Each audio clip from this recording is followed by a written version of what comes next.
Are your broilers sneezing? In this video, I will tell you some things you need to do in order to protect your broilers from respiratory infections. I'm Chijendo Ryan from Farfest Academy. Let's head over into my pen. Here are some of the things you need to do to protect your broilers from respiratory infections.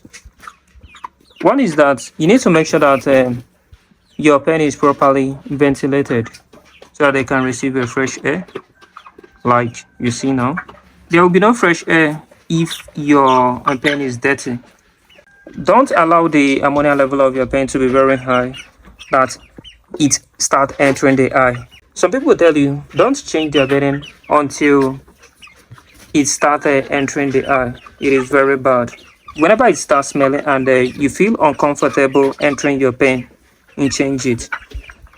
Then the next thing is make sure that the litters are not wet, because wet litters gives room for diseases to spread.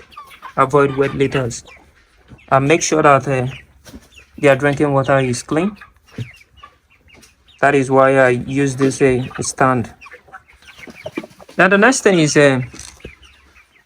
you can get ginger, garlic and pepper, grind it together and add to their drinking water from time to time.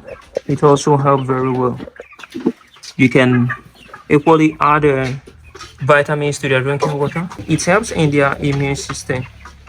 And when it is raining and the weather gets cold, you can bring down the curtain. Like for me, I use a nylon. You bring it down so that your pen will be warm, because cold weather gives room for CLD.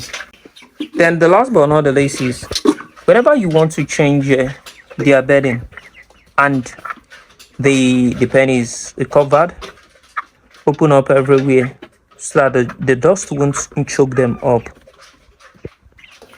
With these wonderful tips now, you can protect your broiler chicken from respiratory infections. But by the way, if you want to know more things about how to raise a healthy broiler and chicken during rainy season, watch this playlist.